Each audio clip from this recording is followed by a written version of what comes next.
ಗಣೇಶ ಜೈ ಗಣೇಶ ಜಯ ಜಯ ಗಣನಾಯಕ ಜಯ ಜಯ Gananayaka.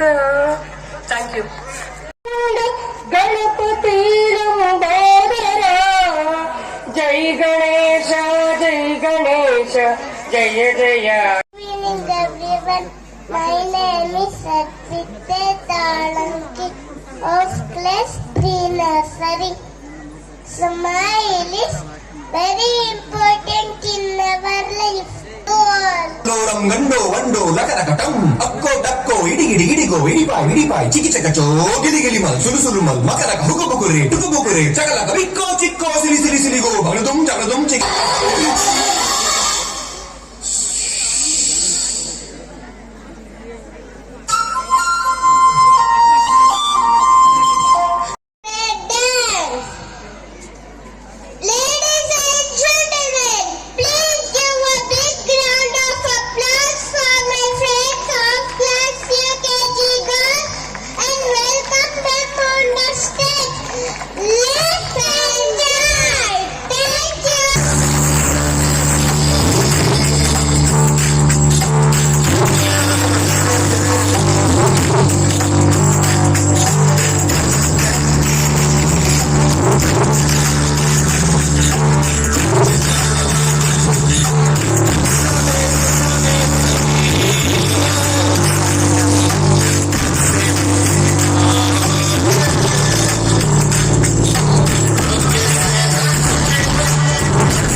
Was a part in this song.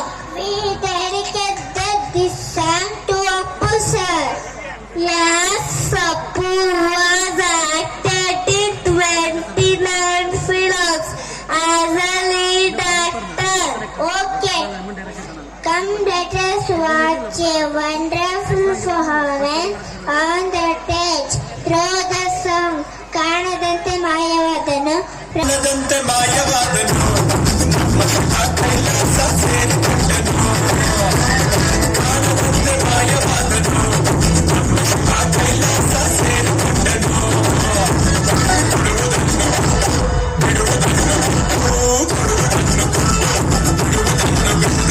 ಪ್ರಿಯಪಟ್ಟು ಓಡಿ ಹೋದನು ಕಾಣದಂತೆ ಮಾಯವಾದನು Kailasa ಸೇರಿಕೊಂಡನು.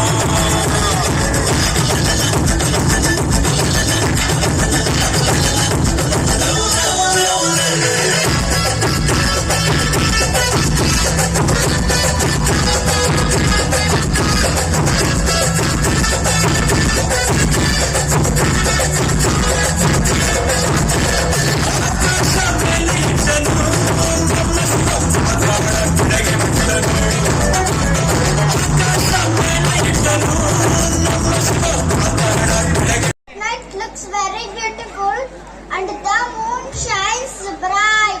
The moon looks like a silver pen. It is smaller than the earth.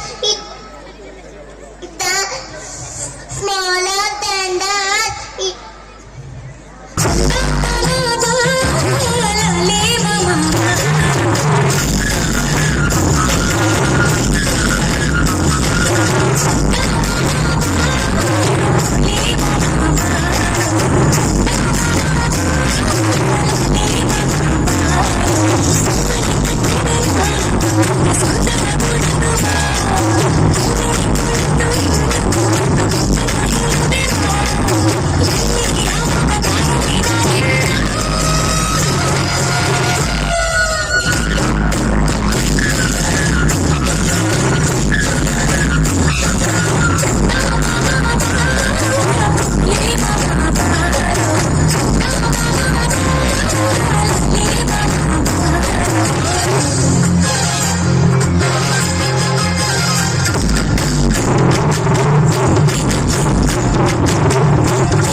zeal of celebrations.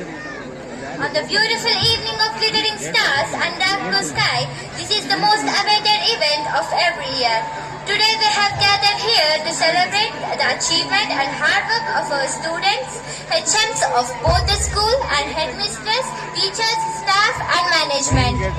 I am Adya Shekhar with my co-MC Dhruti R are here to extend you our warm and cordial welcome to 54th grand celebrations of our school.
ಶರಣು ನಿನಗೆ ಶರಣು ಪಾಶಾಂಕುಶಧರ ಮೂಷಿಕ ವಾಹನ.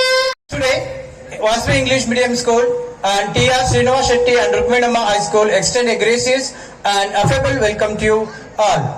A very pleasant good evening, one and all. Firstly, I cordially and respectfully welcome Mr. Balesh TL, President, Sri Vasvi Education Society, Uliyar. We are grateful. 1969ರಲ್ಲಿ ಆರ್ಯ ವೈಶ್ಯ ಸಮಾಜದ ಮಹಾದಾನಿಗಳ ಸಹಾಯದಿಂದ ಶ್ರೀ ವಾಸವಿ ವಿದ್ಯಾಸಂಸ್ಥೆ ಅಡಿಯಲ್ಲಿ ಈ ವಾಸವಿ ಶಾಲೆಯನ್ನು ಪ್ರಾರಂಭಿಸಲಾಗಿದೆ.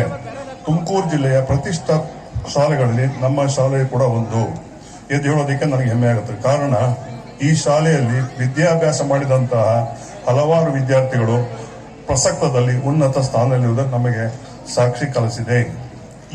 ಈ ದಿವಸ ಶಾಲೆಯ ಪ್ರತಿಷ್ಠಾ ಕಾರ್ಯಕ್ರಮಗಳಲ್ಲಿ ಒಂದಾದಂತಹ ವಾಸವಿ ಉತ್ಸವ್ 2024 ಈ ಹೆಸರಿನಲ್ಲಿ ಶಾಲಾ ವಾರ್ಷಿಕೋತ್ಸವ ಸಮಾರಂಭ ನಡೆಯುತ್ತಿದ್ದು, ಈ ಸಮಾರಂಭಕ್ಕೆ ಆಗಮಿಸಿರುವ ತಮ್ಮೆಲ್ಲರಿಗೂ ಹೃತ್ಪೂರ್ವಕ ಧನ್ಯವಾದಗಳು ಸಲ್ಲಿಸುತ್ತೇನೆ. ಈ ಕಾರ್ಯಕ್ರಮಗಳು ದಿನಾಂಕ 4/1/24 ಮತ್ತು 5/1/24 ಎರಡೂ ದಿವಸಗಳ ಕಾರ್ಯಕ್ರಮವಾಗಿದ್ದು, ಈ ದಿನ ಸಂಜೆ 5 ಗಂಟೆಯಿಂದ 10 ಗಂಟೆಯವರೆಗೆ ನಡೆಯುತ್ತದೆ. ಈ ಕಾರ್ಯಕ್ರಮದಲ್ಲಿ ಶ್ರೀ ಬಾಲೇಶ್ ಟಿಎಲ್ ರವರು ಅಧ್ಯಕ್ಷರು, ಶ್ರೀ ವಾಸವಿ ವಿದ್ಯಾಸಂಸ್ಥೆ ಇವರ ಕಾರ್ಯಕ್ರಮದ ಅಧ್ಯಕ್ಷತೆಯನ್ನು ವಹಿಸಿಕೊಂಡಿರುತ್ತಾರೆ. ಹುಳಿಯಾರು ಆರ್ಯವೈಶ್ಯ ಮಂಡಳಿ ಅಧ್ಯಕ್ಷರು, ಆಡಳಿತಾಧಿಕಾರಿಗಳು ಶ್ರೀ ವಾಸವಿ ವಿದ್ಯಾಸಂಸ್ಥೆಯ ಕಾರ್ಯಕ್ರಮದ ಉದ್ಘಾಟನೆ ಮಾಡಲಿದ್ದಾರೆ.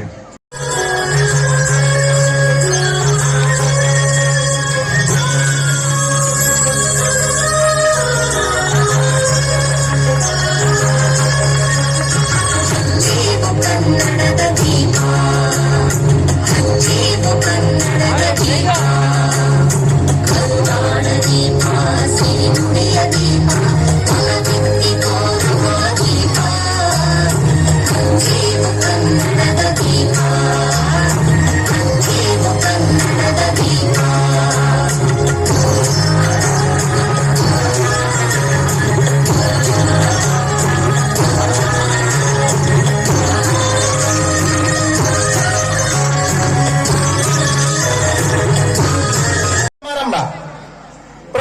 ನಮಗೊಂದು ಪ್ರಿವಿಲೇಜ್ ಭಾಷಣ ಮಾಡ್ಲಿಕ್ಕೆ. ಯಾಕಂದ್ರೆ ಈ ಸಮಾಜದ ಅಧ್ಯಕ್ಷ ಸ್ಥಾನ ನನಗೆ ಇವರೆಲ್ಲ ಸೇರಿ ಕೊಟ್ಟಿದ್ದಾರೆ.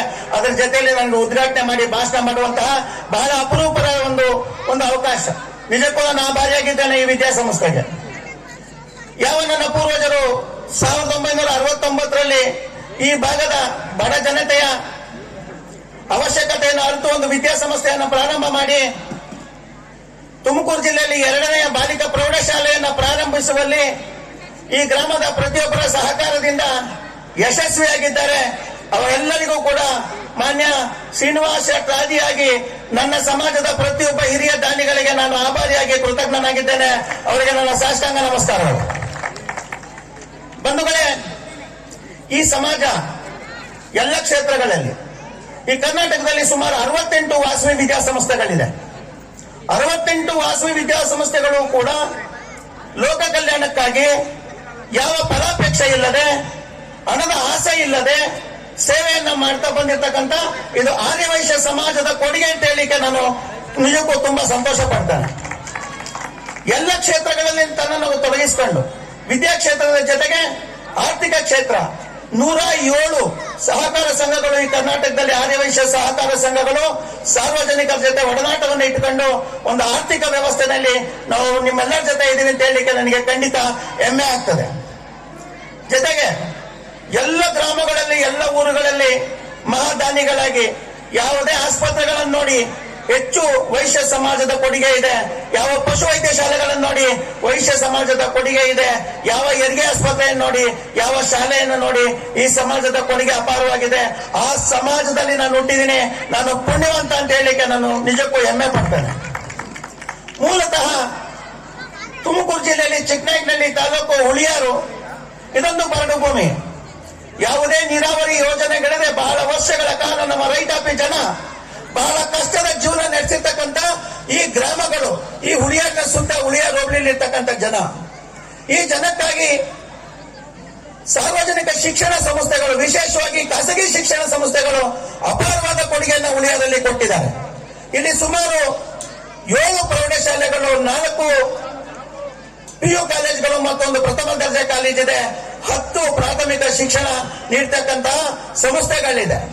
ಖಾಸಗಿ ಶಿಕ್ಷಣ ಸಂಸ್ಥೆಗಳು ಇವತ್ತಿಗೆ ಹುಳಿಯಾರಿಗೆ ಕೊಟ್ಟಿರ್ತಕ್ಕಂಥ ಕೊಡುಗೆ ಬಹಳ ಅಪಾರ. ಈ ಸರ್ಕಾರಕ್ಕೆ ಒಂದು ಜವಾಬ್ದಾರಿಯಾದ ಗಮನ ಬೇಕು. ಏನು, ಒಬ್ಬ ವಿದ್ಯಾರ್ಥಿಗೆ ಒಂದು ವರ್ಷಕ್ಕೆ ಕನಿಷ್ಠ 50ರಿಂದ 60, 70, 80, 1 ಲಕ್ಷ ರೂಪಾಯಿವರೆಗೆ ಸರ್ಕಾರ ಖರ್ಚು ಮಾಡುತ್ತೆ. ಅಂತ ಖರ್ಚನ್ನ ಭರಿಸಿ ಈ ಖಾಸಗಿ ಶಿಕ್ಷಣ ಸಂಸ್ಥೆಗಳು ಸಾರ್ವಜನಿಕವಾಗಿ ಒಂದು ಶಿಕ್ಷಣವನ್ನು ಕೊಡ್ತಾ ಇದ್ದಾರೆ ಅಂದ್ರೆ ಅಂತ ಶಿಕ್ಷಣ ಸಂಸ್ಥೆಗಳಿಗೆ ಅವರು ಯಾವತ್ತೂ ಕೂಡ ಬೆನ್ನೆಲುಬಾಗಿ ನಿಲ್ಲಬೇಕು. ಆದ್ರೆ ಎಲ್ಲೋ ಒಂದ್ ಕಡೆ ಈ ಖಾಸಗಿ ಶಿಕ್ಷಣ ಸಂಸ್ಥೆಗಳ ಮೇಲೆ ಒತ್ತಡ ಇದೆ. ನಿಜಕ್ಕೂ ಕೂಡ ಅವರಿಗೆ ಸೌಜನ್ಯದ ಪ್ರೀತಿ ಇಲ್ಲ ಸರ್ಕಾರಕ್ಕೆ. ಈ ಸರ್ಕಾರ ನಾವೇನು ಕೇಳಿಲ್ಲ ನಿಮ್ಮನ್ನ ಸಾರ್ವಜನಿಕ ಶಿಕ್ಷಣ ಸಂಸ್ಥೆಗಳು ಏನ್ ಕೇಳಿದೀವಿ? ನಮ್ಮ ಜನ ಕೊಡ್ತಕ್ಕಂತಹ ಅಲ್ಪ ಹಣದಲ್ಲಿ ಕಟ್ಟಡಗಳನ್ನ ಕಟ್ಟು, ದಾನಿಗಳನ್ನ ಇಟ್ಕೊಂಡು ಕಟ್ಟಡ ಕಟ್ಟಿ, ಶಿಕ್ಷಣ ಪ್ರೇಮಿಗಳನ್ನ ಕಂಡು, ಈ ಉಪಾಧ್ಯಾಯರನ್ನ ಕಂಡು ಅವರಿಗೆ ನಮ್ಮ ಕೈಲಾದಷ್ಟು ಸಂಬಳವನ್ನ ಕೊಟ್ಕೊಂಡು ಇವತ್ತು ಈ ಶಿಕ್ಷಣವನ್ನ ಸಾರ್ವಜನಿಕವಾಗಿ ಕೊಡ್ತಾ ಇದೀವಿ ಅಂದ್ರೆ ಖಾಸಗಿ ಶಿಕ್ಷಣ ಸಂಸ್ಥೆಗಳ ಮೇಲೆ ಸರ್ಕಾರಕ್ಕೆ ವಿಶೇಷವಾದ ಕಾಳಜಿ ಇರಬೇಕು. ಈ ಕಾಳಜಿ ಇದ್ದಿದ್ದು ನಿಜಕ್ಕೂ ನಮ್ಮ ದೌರ್ಭಾಗ್ಯ. 30% ಮಾತ್ರ ಸರ್ಕಾರಿ ಶಾಲೆಗಳು ನಡೀತಾ ಇದೆ. ಇನ್ನು 70% ಖಾಸಗಿ ಶಾಲೆಗಳು ಇವತ್ತು ಕರ್ನಾಟಕದಲ್ಲಿ ನಡೀತಾ ಇದೆ. ಎಲ್ಲರೂ ಕೂಡ ಹಣ ಮಾಡ್ಲಿಕ್ಕೆ ಹೊರಟಿಲ್ಲ. ನಮ್ಮ ಸಂಸ್ಥೆ ಕೇವಲ 10,000 ರೂಪಾಯಿನಲ್ಲಿ ಶಿಕ್ಷಣವನ್ನು ನಾವು ಕೊಡ್ತಾ ಇದ್ದೇವೆ. ಇಂಗ್ಲಿಷ್ ಶಿಕ್ಷಣವನ್ನು ಕೊಡ್ತಾ ಇದ್ದೇವೆ. ಈ ಶಾಲೆಯಲ್ಲಿ ಪ್ರತಿಯೊಂದು ಅಭ್ಯಾಸಗಳನ್ನ ಮಾಡ್ತಾ ಇದ್ದೇವೆ. ಕಂಪ್ಯೂಟರ್ ಶಿಕ್ಷಣವನ್ನ ಕೊಡ್ತಾ ಇದ್ದೇವೆ. ಲೋಕ ಜ್ಞಾನವನ್ನ ಕಲಿಸ್ತಾ ಇದ್ದೇವೆ. ಸಾಮಾಜಿಕ ನ್ಯಾಯವನ್ನ ಕಲಿಸ್ತಾ ಇದ್ದೇವೆ. ಈ ಶಾಲೆಯಲ್ಲಿ ಓದಿರ್ತಕ್ಕಂಥ ಒಬ್ಬ ಮಗು ಈ ದೇಶದ ಸತ್ಪ್ರಜೆ ಆಗ್ಲಿಕ್ಕೆ ಏನೇನು ಅವಶ್ಯಕತೆ ಇದೆ ಎಲ್ಲ ಶಿಕ್ಷಣವನ್ನ ನನ್ನ ಆತ್ಮೀಯ ಗೌರವಾನ್ವಿತ ಈ ಶಿಕ್ಷಣ ಬಂಧುಗಳು, ಶಿಕ್ಷಣ ನಮ್ಮ ಶಾಲೆಯ ಸಿಬ್ಬಂದಿ ವರ್ಗ ಕೊಡ್ತಾ ಇದ್ದಾರೆ. ಇದು ಈ ಶಾಲೆಯ ಹೆಮ್ಮೆಯ ಕೊಡುಗೆ ಅಂತ ಹೇಳಿ ನಾನಾದ್ರೂ ಕೂಡ ಭಾವಿಸ್ತೇನೆ. ಬಂಧುಗಳೇ, ಬಹಳ ವರ್ಷಗಳ ಕಾಲ ನಾನು ಹೇಳಿದ್ದೇನೆ ಇಲ್ಲೊಂದು ತಾಂತ್ರಿಕ ಶಾಲೆಯನ್ನ ತೆಗಿಬೇಕಂತ. ಇವತ್ತು ಅದಕ್ಕೆ ಒಂದು ಕಾಯಕಲ್ಪ ಸಿಕ್ಕಿದೆ. ನನ್ನ ಸಮಾಜಕ್ಕೂ ಕೂಡ ಯಾರಿಗೂ ಗೊತ್ತಿಲ್ಲ. ಯಾವ ಜ್ಞಾನ ಬುದ್ಧಿಯನ್ನ ಕೊಂಡೊಯ್ದು ಅಮೆರಿಕ ದೇಶದಲ್ಲಿ ಪ್ರಸಿದ್ಧ ವೈದ್ಯನಾಗಿ ಈ ದೇಶದ ಸತ್ಪ್ರಜೆಯಾಗಿ ಅಲ್ಲಿದ್ರು ಮಾನ್ಯ TL ರವೀಶ್, ರಾಮಹಲ್ನ ಬಾಲೇಶ್ ಅವರ ಅಣ್ಣ. ಅಲ್ಲಿ MS ಮಾಡಿ ಡಾಕ್ಟರ್ ಆಗಿದ್ದಂತವ್ರು. ಆ ಕುಟುಂಬ ಇವತ್ತು ಅಮೆರಿಕ ದೇಶದಲ್ಲಿ ಒಂದು ಪ್ರತಿಷ್ಠಿತ ಕುಟುಂಬ ಆಗಿದೆ. ಅವ್ರ ಮಗ ಕೂಡ ಡಾಕ್ಟರ್ ಇದ್ದಾರೆ. ಮೊನ್ನೆ ಹುಳಿಯಾರಿಗೆ ಅವ್ರು ಬಂದಾಗ ನಾನು ಅವ್ರ ಮನೆಗೆ ಹೋಗಿ ರಾತ್ರಿ 11 ಗಂಟೆಯಲ್ಲಿ ಒಂದು ಅನುಮತಿ ತಗೊಂಡು ಅವ್ರ ಮನೆಗೆ ಹೋಗಿ ಕೂತು ನಾನು ಕೇಳಿದೆ, ನೀವೇನಾದ್ರೂ ನಮ್ಮ ಸಮಾಜಕ್ಕೆ ಕೊಡ್ಬೇಕು, ಈ ಶಿಕ್ಷಣ ಸಂಸ್ಥೆಗೆ ಏನಾದ್ರೂ ಕೊಡ್ಬೇಕು, ಈ ಭಾಗದ ಬಡ ವಿದ್ಯಾರ್ಥಿಗಳಿಗೆ ಏನಾದ್ರೂ ಒಂದು ತಾಂತ್ರಿಕ ಶಿಕ್ಷಣವನ್ನ ಕೊಡ್ಬೇಕಂತ ಕೇಳಿದಂತ ಸಂದರ್ಭದಲ್ಲಿ ಅವರೆಲ್ಲ ರಾತ್ರಿ 12 ಗಂಟೆಗೆ ಸಭೆ ಸೇರಿ ನನಗೊಂದು ಆಶ್ವಾಸನೆಯನ್ನ ಕೊಟ್ಟರು. ಏನಾದ್ರೂ ಮಾಡಿ ನಮ್ಮ ತಂದೆ ತಾಯಿ ಹೆಸರಲ್ಲಿ ಒಂದು ಶಿಕ್ಷಣ ಸಂಸ್ಥೆನಲ್ಲಿ ಒಂದು ತಾಂತ್ರಿಕ ಶಾಲೆಯನ್ನು ಪ್ರಾರಂಭ ಮಾಡ್ಲಿಕ್ಕೆ ಒಂದು ದೊಡ್ಡ ಮೊತ್ತವನ್ನ ಕೊಡ್ತೀನಿ ಅಂತ ಹೇಳಿ ನನಗೆ ಆಶ್ವಾಸನೆ ಕೊಟ್ಟರು. ಇವತ್ತು ಮಾನ್ಯ ಬಾಲೇಶ್ ಅವ್ರು ಬಂದ್ರೆ ಇವತ್ತು ಆ ಮಾತನ್ನ ನನ್ಗೆ ಹೇಳ್ಬೇಕು. ಇಲ್ಲಿ ಮಾನ್ಯ ಬಾಲೇಶ್ ಅವ್ರು ಬರ್ಬೇಕು, ಸಾರ್ವಜನಿಕವಾಗಿ ನನ್ನ ಪರವಾಗಿ ಹೇಳ್ಬೇಕು, ನೀವು ಈ ಶಾಲೆಗೆ ಒಂದು ತಾಂತ್ರಿಕ ಶಿಕ್ಷಣವನ್ನು ನಾವು ಕೊಡ್ತೇವೆ ನಮ್ಮ ಕುಟುಂಬದಿಂದ ಅಂತ. ನಾವು ನಿಜಕ್ಕೂ ಕೂಡ ಜವಾಬ್ದಾರಿಯಿಂದ ಆ ಜವಾಬ್ದಾರಿಯನ್ನು ನಿರ್ವಹಿಸ್ತೇವೆ. ಒಂದು ITI ಕಾಲೇಜನ್ನ ಪ್ರಾರಂಭ ಮಾಡ್ಲಿಕ್ಕೆ ಬಾಲೇಶ್ ಅವರ ಕುಟುಂಬ ಒಪ್ಕೊಂಡಿದೆ. ಅದಕ್ಕೆ ಬೇಕಾದಂತ ಎಲ್ಲ ಸವಲತ್ತುಗಳನ್ನ ಕೊಡ್ತೀನಿ ಅಂತ ಹೇಳಿದ್ದಾರೆ. ನಾನು ಹೇಳಿದೆ ಅವ್ರಿಗೆ ಕೇಳಿದಕ್ಕೆ ಅವ್ರು ಹೇಳಿದ್ರು 4 ದಿವಸ ಟೈಮ್ ಕೊಡಿ ಅಂತ. ಇಲ್ಲ, ಕೊಡಲ್ಲ. ನೀವು ಅಮೆರಿಕ ದೇಶದಲ್ಲಿ ಹುಟ್ಟಿ ಬೆಳೆದಿಲ್ಲ, ಈ ದೇಶದ ಜ್ಞಾನದ ಬುದ್ಧಿಯನ್ನ ತಗೊಂಡೋಗಿದ್ದೀರಾ, ಈ ದೇಶದ ಸಂಪತ್ತನ್ನ ತಗೊಂಡೋಗಿದ್ದೀರಾ, ಆ ಸಂಪತ್ತಿನಿಂದ ನೀವು ವೃದ್ಧಿಯಾಗಿದ್ದೀರಾ. ಈ ಶಿಕ್ಷಣ ಸಂಸ್ಥೆಗೆ ನೀವೇನಾದ್ರೂ ಕೊಡ್ಲೇಬೇಕನ್ನಂತ ನನ್ನ ಬೇಡಿಕೆಗೆ ನಿಜಕ್ಕೂ ಅವರು ಮನಸ್ಸಿದ್ರು. ಇವತ್ತು ಆ ಆಶ್ವಾಸನೆಯನ್ನ, ಅವ್ರ ಭಾವನೆಯನ್ನ ಮೊನ್ನೆ ಬಾಲೇಶ್ ಅವರು ಈ ಸಾರ್ವಜನಿಕರಿಗೆ ಕೊಡುಗೆಯಾಗಿ ಇವತ್ತು ಆ ಮಾತನ್ನ ಕೊಡ್ಬೇಕಂತ ಹೇಳಿ ನಾನು ಅವ್ರಿಗೆ ಮನವಿ ಮಾಡ್ತೇನೆ.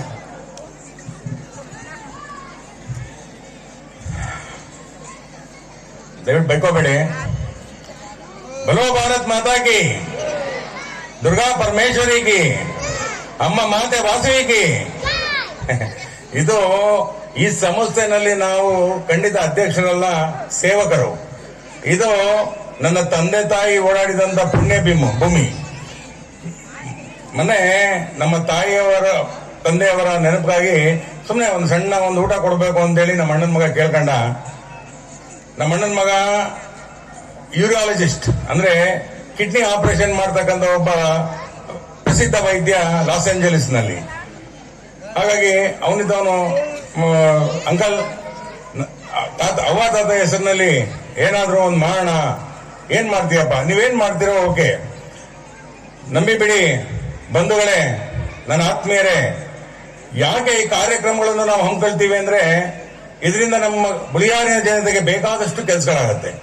ನಿಮ್ಗೆ ಅನ್ನಿಸ್ಬಹುದು ಮಕ್ಕಳ ಕುಣಿತಗಳ ಮಧ್ಯೆ ಯಾಕೆ ಸಮಯವನ್ನು ವ್ಯರ್ಥ ಮಾಡ್ತಾ ಇದ್ದಾರೆ ಅಂತ. ಇದು ಸಮಯ ವ್ಯರ್ಥ ಅಲ್ಲ, ಇದು ಅರ್ಥ. ಇವತ್ತು ಬರೀ ನಾವು ಕೋಟ್ ಹಾಕೊಂಡು ಬಂದು ನಿಮ್ ಮುಂದೆ ನಿಂತಿಲ್ಲ. ಇವತ್ತು ಈ ಸಮಾಜದ ಏನಾದ್ರೂ ಒಂದು ಸೇವೆಗೋಸ್ಕರ ನಾವು ನಿಮ್ ಮುಂದೆ ನಿಂತಿದ್ದೇವೆ. ನಿಮ್ಮ ಒಂದು ಸೇವೆ ನಮ್ಮ ಯಾವತ್ತಿನ ಕಲ್ಪ. ನೀವು ನಮ್ಗೆ ಕೊಟ್ಟಿದ್ದೀರಾ, ನಿಮ್ಮ ದುಡ್ಡನ್ನು ನಿಮ್ಗೆ ವಾಪಸ್ ಹಿಂದಿರಿಸಿ ಸೇವೆ ಮಾಡ್ತಕ್ಕಂಥದ್ದು ಆರ್ಯವೈಶ್ಯರ ಜನ್ಮಸಿದ್ಧ ಹಕ್ಕು. ಆರ್ಯವೈಶ್ಯರು ಎಲ್ಲಿಂದನೇ ಆಗ್ಲಿ ಏನೇ ಆಗ್ಲಿ ಸಮಾಜ ಸೇವೆಯಲ್ಲಿ ಪ್ರಪ್ರಥಮ ಮಾಡಿದ್ದಾರೆ ಅನ್ನೋದು ಮಾತ್ರ ಮರಿಬಾರ್ದು ನೀವು ಬಂಧುಗಳೇ. ನಾನು ನಮ್ಮ ಅಣ್ಣನ ಮಕ್ಕಳನ್ನ ನೋಡಿ, ಎಕ್ಸಾಂಪಲ್ ಹೆಂಗೆ ಅಂದ್ರೆ, ನಮ್ಮ ತಾಯಿಯವರ ಆಭರಣಗಳನ್ನು ಕೂಡ ನಾನು ಸೇವೆಗಾಗಿ ಮುಡುಪಾಗಿಟ್ಟಿದ್ದೇನೆ. ಯಾರು ಯಾವುದೇ ಕಾರಣಕ್ಕೂ ಆ ಒಡವೆಗಳನ್ನು ಹಂಚ್ಕೋಕೂಡದು ಅಂತೇಳಿ ಯಾರು ಕೂಡ ನನ್ನ ಸಂಸಾರದ ನನ್ನ ಒಂದು ಫ್ಯಾಮಿಲಿಯ ಪ್ರತಿಯೊಬ್ಬ ಮೆಂಬರ್ ಹತ್ರ ನಾನು ಕೇಳಿದಾಗ ಅಮ್ಮನ ಒಡವೆ ಇದೆ ಬೇಕಾ ಅಂದಾಗ ಬೇಡ, ಅದನ್ನೇನಾದ್ರೂ ಸೇವೆ ಮಾಡು ಅಂದ್ರು. ಇವತ್ತಿನ ದಿವಸ ನನ್ನ ತಾಯಿ ಓಡಾಡಿ ಮಾಡಿದಂತ ಒಂದು ಶಾಲೆಗೆ ಅದನ್ನ ಕೊಡ್ಬೇಕು ಅಂತ ಮನಸ್ಸಲ್ಲಿ ಅದನ್ನ ನಾನೇ ಖುದ್ದಾಗಿ ನಿಂತು ಅದನ್ನ ಒಂದು ಕಾಲೇಜನ್ನ ಮಾಡಬೇಕು, ಒಂದು ಇಲ್ಲಿ ಟೆಕ್ನಿಕಲ್ ಕಾಲೇಜ್ ಮಾಡಬೇಕು, ಅದು ಡಿಪ್ಲೊಮಾ ಆಗಿರ್ಬೋದು, ITI ಆಗಿರ್ಬೋದು. ಮುಂದೆ ಆ ತಾಯಿ ವಾಸವಿ ನಮ್ಗೇನಾದ್ರೂ ಅನುಗ್ರಹ ಮಾಡಿದ್ರೆ ಇನ್ನೂ ಮುಂದಕ್ಕೆ ಬೇಕಾದ್ರೂ ಮಕ್ಕಳಿಗೋಸ್ಕರ ಸೇವೆ ಮಾಡಬಹುದು. ಇವತ್ತು ಚಂದ್ರಶೇಖರ್ ಅವರು ಹೇಳಿದ್ರು ಆ ಶಾಲೆಗೆ ಸುಮಾರು 1 ಕೋಟಿ ಆಗುತ್ತೆ ಅಂತ. 1 ಕೋಟಿಗಿನ ಜಾಸ್ತಿ ಆದ್ರೂ ನಾನು ಕೊಡ್ತೀನಿ. ಇವತ್ತು ಆ ತಾಯಿ ಕೊಟ್ಟಿದ್ದಾಳೆ, ಆ ತಾಯಿಗೆ ವಾಪಸ್ ಕೊಡೋದ್ರಲ್ಲಿ ಯಾವುದು ಕೂಡ ಅರ್ಥ ಇಲ್ಲ. ಇದು ಸೇವೆ, ಇದು ಯಾವುದೇ ರೀತಿ ಆಡಂಬರ ಅಬ್ಬರ ಅಲ್ಲ, ಇದು ಸೇವೆ. ಇದು ಉಳಿಯಾರಿನ ಜನತೆಗೆ ಸಣ್ಣದಾಗಿ ಶ್ರೀರಾಮ ಹಾಲ್ ಕುಟುಂಬ ಮಾಡುವ ಸಣ್ಣ ಕಿರು ಸೇವೆ. ಇನ್ನೂ ಇದೆ, ಇನ್ನು ಬೇಕಾದಷ್ಟು ದಾನಿಗಳಿದ್ದಾರೆ ನಮ್ಮಲ್ಲಿ. ಇನ್ನು ಡಾಕ್ಟರ್ ರವೀಂದ್ರ ಅಂತ ಹೇಳ್ಬಿಟ್ಟು ನಾವು ಹೋದ್ಸಲಿ ಏನ್ ಗೆಸ್ಟ್ ಆಗಿದ್ರು, ಅವರು ಬಹಳ ಫೇಮಸ್ ಐ ಸ್ಪೆಷಲಿಸ್ಟ್ ಇದ್ದಾರೆ. ಅವರು ಕೂಡ ಅವ್ರ ಸ್ನೇಹಿತರಿಂದ ಕೋಟ್ಯಾಂತರ ರೂಪಾಯಿ ನಮ್ಗೆ ಕೊಡಿಸ್ತೀವಿ ಅಂತ ಹೇಳಿದ್ದಾರೆ. ಈ ಸಹಾಯ, ಈ ಸೇವೆ ಯಾವತ್ತೂ ಕೂಡ ಉಳಿಯಾಗಿದ್ದೇ ಇರುತ್ತೆ. ದಯವಿಟ್ಟು ಇನ್ನೊಂದು 5-6 ನಿಮಿಷ, ಒಂದು 10 ನಿಮಿಷ, ಅರ್ಧ ಗಂಟೆ ಮಾತಾಡೋದಂಗ ದಯವಿಟ್ಟು ಇರ್ಲಿ. ಇನ್ನೂ ಕೆಲವೇನಾದ್ರೂ ಬಂಪರ್ ಚಾನ್ಸ್ಗಳು ನಮ್ಮ ಸಂಸ್ಥೆಗೆ ಬರುತ್ತಾ ನೋಡೋಣ. ದಯವಿಟ್ಟು ಪ್ಲೀಸ್. ದಂಪತಿಗಳಿಬ್ಬರು ಕೂಡ ಸೂರ್ಯ ಚಂದ್ರ ಸಾಕ್ಷಿಯಾಗಿ ಈ ಸಮಾರಂಭದಲ್ಲಿ ಸಾರ್ವಜನಿಕರ ಮುಂದೆ ಒಂದು ಆಶ್ವಾಸನೆ ಕೊಟ್ಟಿದ್ದಾರೆ. ನಾನು ನನ್ನ ಸಮಾಜದ ಪರವಾಗಿ, ಸಮಸ್ತ ಗ್ರಾಮದ ಪರವಾಗಿ, ಯಾವ ರೈತಾಪಿ ಮಕ್ಕಳಿಗೋಸ್ಕರ ನಾವು ಮಾಡ್ತಾ ಇದ್ದೀವಿ ಆ ಮಕ್ಕಳ ಪರವಾಗಿ, ಆ ಪೋಷಕರ ಪರವಾಗಿ, ನಿಮ್ಮೆಲ್ಲರ ಪರವಾಗಿ ಆ ಕುಟುಂಬಕ್ಕೆ ನನ್ನ ಸಾಷ್ಟಾಂಗ ನಮಸ್ಕಾರಗಳನ್ನು ಹೇಳ್ತಾ ಇದ್ದೀನಿ. ಧನ್ಯವಾದ ಬಂಧುಗಳೇ. ಇದರ ಜೊತೆಗೆ ನಂದೊಂದು ಮನವಿ, ನಾವು ಲಂಚ ಕೊಟ್ಟು ನಾವು ಪರ್ಮಿಷನ್ ತರಕ್ಕಾಗಲ್ಲ. ಮಾನ್ಯ ಶಾಸಕರನ್ನ ಮತ್ತೆ ಲೋಕಸಭಾ ಸದಸ್ಯರನ್ನ ಕೇಳ್ತೀನಿ, ನಮ್ಗೆ ಅನುಮತಿಯನ್ನ ಕೊಡಿಸ್ಬೇಕು. ಸಾರ್ವಜನಿಕವಾಗಿ ನಿಮ್ಮೆಲ್ಲರ ಪರವಾಗಿ ಕೇಳ್ತಾ ಇದ್ದೇನೆ, ಒಂದು ITA ಮಾಡ್ಲಿಕ್ಕೆ ನಮ್ಮ ಕೋರಿಕೆಯನ್ನ ಮನ್ನಿಸಿ ಮಾನ್ಯ ಶಾಸಕರು ಮತ್ತು ಲೋಕಸಭಾ ಸದಸ್ಯರು ನಮಗೆ ಸಹಕಾರ ಕೊಟ್ಟು ಅನುಮತಿಯನ್ನ ಕೊಡಿಸ್ಬೇಕು. ಇದು ಈ ಗ್ರಾಮದ ಪರವಾಗಿ ಮಾನ್ಯರನ್ನ ನಾನು ಕೇಳ್ತಾ ಇದ್ದೀನಿ, ಜನಪ್ರತಿನಿಧಿಗಳನ್ನ. ಅದಕ್ಕೆ ನನ್ನ ಉಳಿಯಾರಿನ ಎಲ್ಲ ಜನಪ್ರತಿನಿಧಿಗಳು ನಮಗೆ ಸಹಕಾರ ಕೊಡಿ. 10% ಬಡ ವಿದ್ಯಾರ್ಥಿಗಳಿಗೆ ಉಚಿತವಾಗಿ ಅಲ್ಲಿ ಸ್ಥಾನವನ್ನ ಕೊಡ್ತೇವೆ. ಬಡ ವಿದ್ಯಾರ್ಥಿಗಳಿಗೆ ಉಚಿತವಾದ ಶಿಕ್ಷಣವನ್ನ ಕೊಡ್ತೇವೆ. ಯಾವ ಗ್ರಾಮಾಂತರ ಪ್ರದೇಶದಿಂದ ಬರ್ತಕ್ಕಂಥ ವಿದ್ಯಾರ್ಥಿಗಳಿಗೆ ಸಕಲ ಸವಲತ್ತುಗಳೊಂದಿಗೆ ಆ ಶಿಕ್ಷಣವನ್ನ ಕೊಡಬೇಕು ಅಂತಕ್ಕಂಥ ಮಹದಾಸೆ ನಮ್ದಾಗಿದೆ. ನಾನು ನಿಮ್ಮೆಲ್ಲರ ಪರವಾಗಿ, ನಾನು ಈ ಗ್ರಾಮದ ಜನತೆಯ ಪರವಾಗಿ ಎಲ್ಲ ಜನಪ್ರತಿನಿಧಿಗಳನ್ನ ಮನವಿ ಮಾಡ್ತೇನೆ, ನಮ್ಗೆ ಅವಕಾಶ ಕೊಡಿ. ಇಷ್ಟೇ ಅಲ್ಲ, ಮುಂದಿನ ದಿನದಲ್ಲಿ ಇದೊಂದು ದೊಡ್ಡ ಶೈಕ್ಷಣಿಕ ಕ್ಷೇತ್ರ ಆಗ್ಬೇಕು, ಇದೊಂದು ಎಜುಕೇಶನಲ್ ಕಾಂಪ್ಲೆಕ್ಸ್ ಅನ್ನ ಹಾಕ್ಬೇಕು ಅಂತ ಹೇಳಿ ನಾವಾದ್ರೂ ಒಂದು ವ್ಯವಸ್ಥೆಯಲ್ಲಿದ್ದೇವೆ. ಬೆಂಗಳೂರಿನಲ್ಲಿ ನೀವು ನೋಡಿದ್ರೆ RV ಎಜುಕೇಶನ್ ಟ್ರಸ್ಟ್ ಅಂತ, ಅದು ನಮ್ಮ ಸಮಾಜಕ್ಕೆ ಸೇರಿದಂತದ್ದು. ಇವತ್ತು ಬೃಹದಾಕಾರವಾಗಿ ಬೆಳೆದಿದೆ. ಇಂಜಿನಿಯರಿಂಗ್ ಕಾಲೇಜ್ ಇದೆ, ಡೆಂಟಲ್ ಕಾಲೇಜ್ ಇದೆ, 10 PU ಕಾಲೇಜುಗಳಿದೆ, ಡಿಗ್ರಿ ಕಾಲೇಜುಗಳಿದೆ. ಅದು ಈ ಸಮಾಜಕ್ಕೋಸ್ಕರ ಕೊಟ್ಟಿರ್ತಕ್ಕಂಥದ್ದು, ಸಾರ್ವಜನಿಕ ಸಮಾಜಕ್ಕೋಸ್ಕರ ವೈಶ್ಯ ಸಮಾಜ ಕೊಟ್ಟಿರ್ತಕ್ಕಂಥದ್ದು. ಇದನ್ನ ನಾನು ಬಹಳಷ್ಟು ಸರಿ ವೈಶ್ಯ ಸಮಾಜದ ಹೆಸರು ಹೇಳಿದ್ದೀನಿ. ಕಾರಣ ಯಾಕೆಂದ್ರೆ ನಿಮ್ಮ ಪ್ರೀತಿ ನಮ್ಮೇಲಿರ್ಲಿ, ನಿಮ್ಮ ಕುಟುಂಬನ ಹೆಂಗ್ ನೆನೀತಿರ್ತೀರೋ ಹಂಗೆ ನಮ್ಗೊಂದು ಆಶೀರ್ವಾದ ಇರ್ಲಿ, ನಿಮ್ಮೆಲ್ಲರ ರಕ್ಷಣೆ ಇರ್ಲಿ, ನಿಮ್ಮೆಲ್ಲರ ಪ್ರೀತಿ ವಿಶ್ವಾಸ ಇರ್ಲಿ ಅಂತೇಳಿ ನಾನು ನನ್ನ ಕಟ್ಟ ಕಡೆಗೆ 2 ಮಾತುಗಳನ್ನ ಮುಗಿಸ್ತಾ ಇದ್ದೇನೆ. ಈ ಒಂದು ಅವಕಾಶಕ್ಕೆ ವಾಸವಿ ವಿದ್ಯಾಸಂಸ್ಥೆ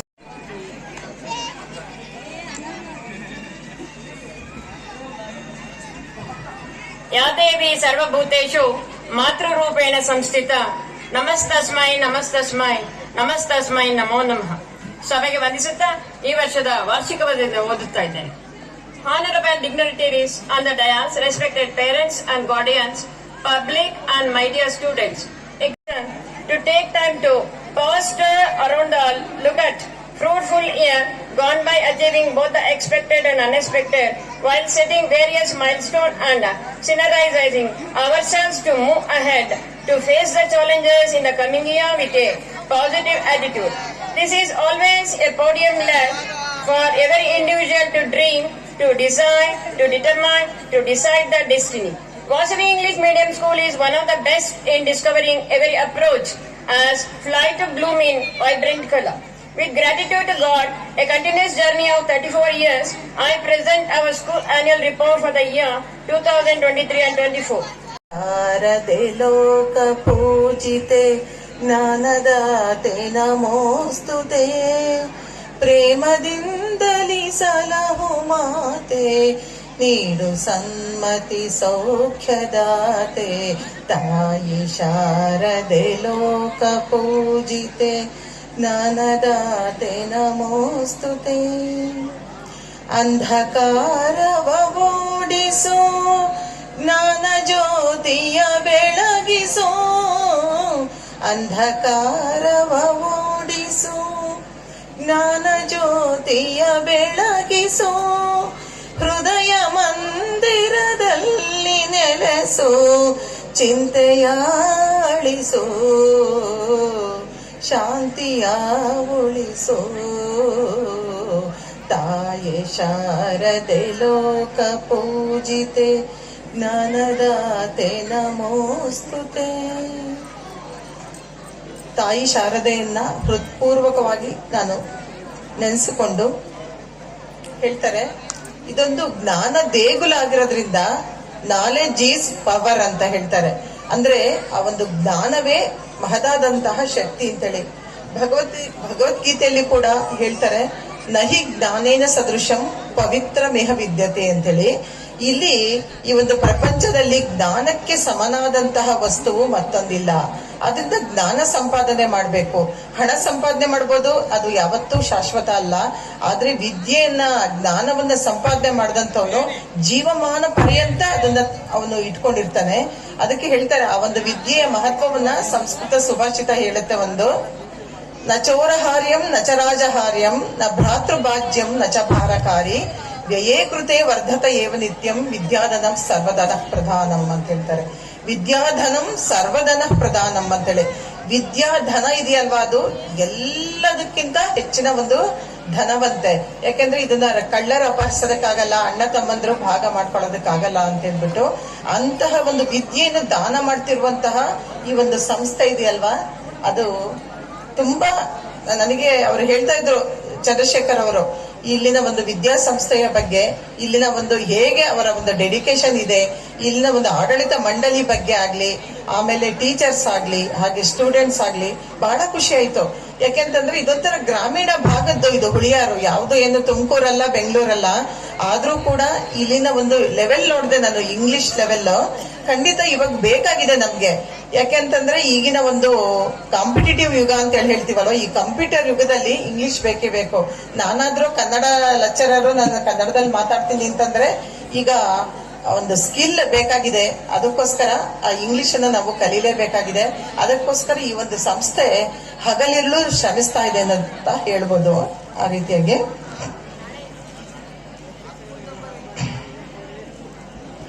ಸರ್ವಜ್ಞ ಕೂಡ ಒಂದ್ ಕಡೆ ಹೇಳ್ತಾನೆ, ವಿದ್ಯೆ ಇಲ್ಲದವನ ಮುಖವು ಹಾಳೂರ ಹದ್ದಿನಂತಕ್ಕು ಸರ್ವಜ್ಞ ಅಂತೇಳಿ. ಆ ಒಂದು ವಿದ್ಯೆಗೆ ಎಷ್ಟು ಮಹತ್ವ ಇದೆ ಅಂತಂದ್ರೆ ಹಾಳೂರ ಹದ್ದಿನಂತೆ ಕಾಣುತ್ತಂತೆ ವಿದ್ಯೆ ಇಲ್ಲದವನ ಮುಖ ಅಂತ ಹೇಳ್ಬಿಟ್ಟು.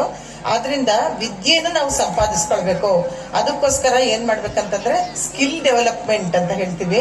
ಅದನ್ನ ವಿದ್ಯೆ ಜೊತೆಗೆ ಯಾವ ರೀತಿಯಾಗಿ ನಾವು ಅದನ್ನ ಬದುಕ್ಬೇಕು, ಸಮಾಜ ಮುಖಿಯಾಗಿ ಹೇಗ್ ಬದುಕ್ಬೇಕು ಅಂತೇಳಿ ನಾವು ತಿಳ್ಕೊಳ್ಬೇಕಾಗುತ್ತೆ. ನನಗೆ ಮೊಟ್ಟ ಮೊದಲಿಗೆ ಹೇಳ್ಬೇಕು ಅಂತಂದ್ರೆ, ನಿಜವಾಗಿ ಹೇಳ್ಬೇಕಂದ್ರೆ ನನಗೆ ಯಾವತ್ತೂ ಈ ಲೆವೆಲ್ ಇಂದ LKG ಮಕ್ಕಳಿಂದ ಹೈಸ್ಕೂಲ್ ಮಕ್ಕಳ ಬಗ್ಗೆ ಮಾತಾಡಿ ಗೊತ್ತೇ ಇಲ್ಲ ನನ್ಗೆ. ಯಾಕಂದ್ರೆ ಮೊದ್ಲಿಂದಲೂ ನಾನು ಕಾಲೇಜಲ್ಲೇನೆ, ಅದರಲ್ಲೂ ಡಿಗ್ರಿ ಕಾಲೇಜಲ್ಲಿ ಪಾಠ ಮಾಡ್ದಂತವಳು, ಅದರಲ್ಲೇ ಭಾಗವಹಿಸಿದಂತವಳು. ಆದ್ರೆ ಇವತ್ತು ಆ ಮಕ್ಕಳ ಒಂದು ಮುಗ್ಧತೆ, ಅವರ ಒಂದು ಡಾನ್ಸು ಇದೆಲ್ಲ ನೋಡ್ಬಿಟ್ಟು ತುಂಬಾ ಖುಷಿ ಆಗೋಯ್ತು ನನಗೆ. ಎಷ್ಟು ಚೆನ್ನಾಗಿ ಆ ಮಕ್ಕಳು ಸಹಜವಾಗಿ ಆಡ್ತಾರಲ್ವಾ ಅಂತೆಲ್ಲ ಅನ್ನಿಸ್ತು. ಅಂತಹ ಮಕ್ಕಳನ್ನ ನೋಡ್ತಾ ಇದ್ದಾಗ ನಿಜ ಆ ಒಂದು ಇಡೀ ಒಂದು ಸಂಸ್ಥೆಗೆ ನಾನು ಎಷ್ಟು ಸಲ ನಾನು ಮತ್ತೆ ಮತ್ತೆ ಅವರಿಗೆ ಕೃತಜ್ಞತೆಗಳನ್ನ ಅರ್ಪಿಸಿದ್ರು ಕಡಿಮೆ ಅಂತೇಳಿ ನನಗೆ ಅನ್ನಿಸ್ತಾ ಇದೆ. ಈ ಒಂದು ವಿದ್ಯೆ ಕಲ್ತ್ರೆ ಆಗೋದಿಲ್ಲ. ಈ ಒಂದು ವಿದ್ಯೆ ಜೊತೆಗೆ ಒಂದು ಸರಿಯಾದಂತಹ ಜ್ಞಾನವೂ ಬೇಕು. ಬರೀ ಪುಸ್ತಕದ ಒಂದು ಬದನೆಕಾಯಿ ಇದ್ರೆ ಏನು ಸಾಧ್ಯ ಆಗೋದಿಲ್ಲ. ರಮಣ ಮಹರ್ಷಿಗಳು ನೀವು ಹೆಸರು ಕೇಳೇ ಇದ್ದೀರಾ. ಅವ್ರು ಹೇಳ್ತಾರೆ, ಒಂದ್ ಕಡೆ 10 ಜನ ದಡ್ರು ನದಿ ದಾಟಿದ್ರಂತೆ. ಅವರೆಲ್ಲ ಏನ್ ಮಾಡಿದ್ರು, ಈ ಒಂದು ನದಿಯನ್ನ ದಾಟಬೇಕಾದಂತಹ ಒಂದು ಪ್ರಸಂಗ ಬಂತು. ಅವರು ನದಿಯನ್ನ ದಾಟಿದ್ರು, ಆಮೇಲೆ ಹೋಗಿ ನೋಡಿದ್ರು, ಎಲ್ರು ನಾವು ನದಿ ದಾಟಿದೀವ, ನಾವು ಎಣಿಸ್ಕೊಳ್ಬೇಕು ಅಂತ ಹೇಳ್ಬಿಟ್ಟು ಒಬ್ಬ ನಿಂತು ಎಲ್ಲರನ್ನು ಎಣಿಸಿದ್ದಂತೆ 9 ಜನ ಬಂದ್ರಂತೆ. ಅಯ್ಯಯ್ಯೋ, ಯಾರೋ ಒಬ್ರನ್ನ ಬಿಟ್ಟು ಬಂದ್ಬಿಟ್ಟಿದೀವಲ್ಲ ಅಂತ ಹೇಳಿ ಮತ್ತೆ ಇನ್ನೊಬ್ಬ ಅವನನ್ನು ಬಿಟ್ಟು ಇನ್ನೊಬ್ಬ ಎಣಿಸಿದ್ದಂತೆ ಮತ್ತು 9 ಜನ ಬಂದ್ರಂತೆ. ಹೀಗೆ ಕಂಗಾಲಾಗಿ ಕುತ್ಕೊಂಡಂತ ಸಂದರ್ಭದಲ್ಲಿ ಒಬ್ಬ ದಾರಿ ಹೋಗ ಬಂದು ಹೇಳ್ತಾನಂತೆ, ಯಾಕೆ ನೀವೆಲ್ಲ ಇಷ್ಟೊಂದು ನೀವು ದುಃಖ ಪಡ್ತಾ ಇದ್ದೀರಲ್ಲ, ಯಾಕೆ ಅಂತಂದ್ರೆ ನಾವು ನೋಡಿ 10 ಜನ ಬಂದಿದೀವಿ ನದಿ ದಾಟಿದ್ದು, ನೋಡಿದ್ರೆ ಇಲ್ಲಿ 9 ಆಗ್ಬಿಟ್ಟಿದೀವಿ ಅಂತ. ಆಗ ಆ ದಾರಿ ಹೋಗ ಎಣಿಸಿ ನೋಡಿದಾಗ ಒಬ್ಬೊಬ್ರು ತಲೆ ಮೇಲೂ ಒಂದೊಂದು ಮಟಕದಂತೆ, ನೀವು 10 ಜನ ಇದ್ದೀರಾ ಅಂತೇಳಿ. ಹಾಗೆ ಬರೀ ವಿದ್ಯೆ ಇದ್ರೆ ಸಾಲದು, ಅದಕ್ಕೆ ತಕ್ಕಂತಹ ಜ್ಞಾನವೂ ಕೂಡ ಇರಬೇಕು ಅಂತ ಅನ್ನೋದನ್ನ ಶ್ರೀ ರಮಣ ಮಹರ್ಷಿಗಳು ಒಂದ್ ಕಡೆ ಹೇಳ್ತಾರೆ. ಹಾಗೇನೆ ಒಂದು ಚೀನಿ ಗಾದೆ ಒಂದ್ ಹೇಳುತ್ತೆ, teach a man to fish and you feed him for a lifetime ಅಂತ ಹೇಳ್ಬಿಟ್ಟು. ಅಂದ್ರೆ ಒಂದು ಚೀನಿ ಗಾದೆ ಏನ್ ಹೇಳುತ್ತೆ ಅಂತಂದ್ರೆ, ನೀವು ಒಬ್ಬ ಮನುಷ್ಯನಿಗೆ ಮೀನ್ ಹಿಡಿಯೋದನ್ನ ಕಲಿಸಿ, ಬರೀ ಮೀನ್ ಕೊಟ್ಬಿಟ್ರೆ ಒಂದು ಹೊತ್ತಿನ ಊಟ ಮಾಡ್ತಾನೆ ಸುಮ್ನಾಗ್ಬಿಡ್ತಾನೆ. ಆದ್ರೆ ಆ ಒಂದು ವಿದ್ಯೆಯನ್ನು ಕಲಿಸಿದ್ರೆ ಅದು ಯಾವ್ದು ಲೈಫ್ ಟೈಮ್ ಅವನಿಗೆ ಉಪಯೋಗ ಆಗುತ್ತೆ ಅಂತೇಳಿ. ಯಾವತ್ತೂ ಅಷ್ಟೇನೆ ವಿದ್ಯೆಯನ್ನ ನಾವ್ ಎಷ್ಟು ದಾನ ಮಾಡ್ತೀವೋ, ಎಷ್ಟು ಇದ್ ಮಾಡ್ತೀವೋ, ಎಷ್ಟು ಖರ್ಚು ಮಾಡಿದ್ರು ಹೆಚ್ಚಾಗುತ್ತಂತೆ ನೋಡಿ. ಅದೇ ಒಂದು ವಿದ್ಯೆಯ ವಿಶೇಷತೆ ಅಂತ ಹೇಳ್ತಾರೆ. ಅಂದ್ರೆ ನಾವು ಅವನಿಗೆ ಯಾವ ರೀತಿಯಾಗಿ ಒಂದು ಸ್ಕಿಲ್ ಅಂತಂದ್ರೆ ಯಾವ ರೀತಿಯಾಗಿ ಮೀನು ಹಿಡಿಬೇಕು ಅನ್ನೋದನ್ನ ಕಲಿಸ್ತೀವೋ ಆ ಒಂದು ಇದರಿಂದ ಅವನು ಪೂರ್ತಿಯಾಗಿ ತನ್ನ ಜೀವನವನ್ನ ನಡೆಸೋದಕ್ಕೆ ಸಾಧ್ಯವಾಗುತ್ತೆ ಅಂತೇಳಿ ಹೇಳ್ತಾರೆ. ಹಾಗೆ ನಮ್ಮ ಒಂದು ಕನ್ನಡ ಭಾಷೆ ಅಗಾಧವಾಗಿದೆ, ಶ್ರೀಮಂತವಾಗಿದೆ. 2000 ವರ್ಷಗಳ ಒಂದು ಇತಿಹಾಸ ಇದೆ. ಇದರಲ್ಲಿ ಹಲವಾರು ವಚನಗಳು ಬರುತ್ತೆ, ಕಗ್ಗ ಬರುತ್ತೆ, ಷಟ್ಪದಿಗಳು ಬರುತ್ತೆ, ಬಹಳಷ್ಟು ಇದಿದೆ. ನೀವು ನಿಮ್ಮ ಒಂದು ಸಂಸ್ಥೆಯಲ್ಲಿ ಅವಾಗ ಒಂದು ಕಗ್ಗದ ಒಂದು ಕಂಠಪಾಠ ಸ್ಪರ್ಧೆ ಅಂತ ಹೇಳಿ, ಆಮೇಲೆ ಭಗವದ್ಗೀತೆಗೆ ಸ್ವಲ್ಪ ಒಂದು ಪ್ರಾಧಾನ್ಯತೆಯನ್ನು ಕೊಡಿ. ಹಾಗೇನೆ ಇಂಗ್ಲಿಷ್ ಬೇಕೇ ಬೇಕು. ಅದರ ಜೊತೆಗೇನೆ ಇದೆಲ್ಲವನ್ನೂ ಕೂಡ ನೀವು ಅಳವಡಿಸ್ಕೊಳ್ಬೇಕು ಅಂತ ನಾನು ಕೇಳ್ಕೊಳ್ತಾ ಇದ್ದೀನಿ. ಹಾಗೆ ನಮ್ಮಲ್ಲಿ ಇಸ್ರೋ ಅನ್ನೋ ಒಂದು ಸಂಸ್ಥೆ ಇದ್ದೇ ಇದೆ, ಗೊತ್ತಿದೆ ನಿಮ್ಗೆ. ಏನಂತಂದ್ರೆ ಇಲ್ಲಿ ನಮ್ಮಲ್ಲಿ ಈಗ ನೀವೆಲ್ಲ ಟೀನೇಜ್ ಇರುವಂತಹ ಮಕ್ಕಳು ಅಲ್ವಾ, ಈಗ ಹೈಸ್ಕೂಲ್ ಅವರು ಅಂತಂದ್ರೆ ಟೀನೇಜ್ ಅವರು. ನಿಮ್ಮಲ್ಲಿ ಎಷ್ಟು ಜನ ವಿಜ್ಞಾನಿಗಳಿದಿರೋ, ಎಷ್ಟು ಜನ ಕಲಾವಿದಿರೋ, ಎಷ್ಟು ಜನ ಕವಿಗಳಿದಿರೋ, ಯಾವ್ಯಾವುದೋ ಒಂದೊಂದು ರೀತಿಯಲ್ಲಿ ನೀವು ನಿಮ್ಮ ಒಂದು ಜೀವನವನ್ನ, ನಿಮ್ಮ ಒಂದು ಭವಿಷ್ಯವನ್ನ ರೂಪಿಸಿಕೊಳ್ಳುವಂತಹ ರೂವಾರಿಗಳಾಗಬೇಕಾಗಿದೆ.